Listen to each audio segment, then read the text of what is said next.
When COVID-19 hit, we at New York City Relief had a decision to make.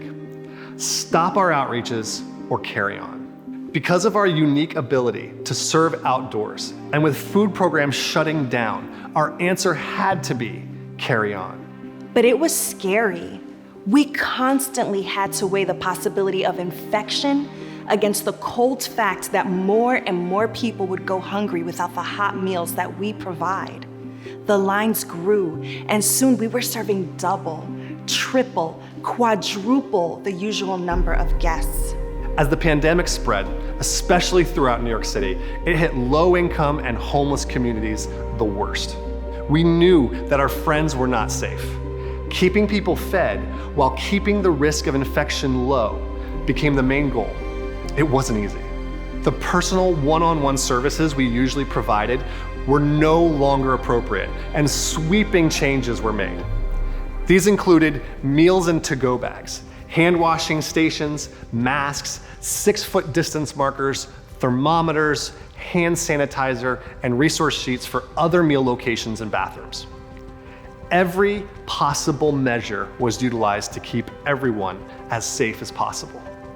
As fast as we could adapt our practices, donors kept pace, meeting our guests' increased needs. Personal protective equipment, snacks for those waiting in line, hand sanitizer for all staff.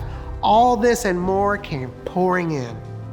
As New York City became an epicenter of the pandemic, all the volunteer teams for the rest of the year dropped out due to health concerns, not only for themselves, but for their own communities. Those same teams inspired us by sending prayers and encouragement. Incredibly, they also donated their trip deposits and much more so that the increasing needs of our community could be met. While the first few outreaches of the pandemic were staff only, we quickly found a deeply dedicated group of local volunteers.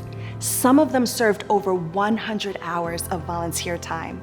Because of their commitment, we never missed an outreach. With safe food distribution in place, the next task was to find a way to safely provide personal, ongoing assistance to our homeless friends. The answer came when Doctors Without Borders made a donation of prepaid cell phones. We immediately had our solution for how to continue our one-on-one follow-up care. This is now an ongoing service. Because of these phones, one man's foot was saved from amputation, and another man was able to reconnect with his family after 16 years.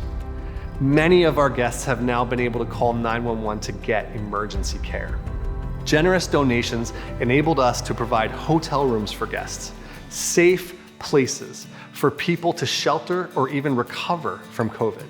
Global engineers, Perkins & Will, designed a portable street-side office for life care visits, combining privacy and safety. Another blow from the pandemic came when we had to cancel our annual fundraising gala. Yet again, individuals, foundations, and companies rushed to make up the financial shortfall. They enabled us to innovate the ways we serve so that meals and personal care could continue. This is far from over. As the fight against homelessness, poverty, and addiction intensifies, it's empowering to know that we have a dedicated group of donors, volunteers, and staff fighting for the lives of those living on the street. 17,000 people in the first 6 months of the pandemic have received help so far because of volunteers and donors like you. The problem of homelessness is vast, and it takes many hands to help carry the burdens that our friends bear. They need your care and support now more than ever. Your contribution, no matter how big or small, means that more people can receive love, dignity, support, and hope to create a brighter future.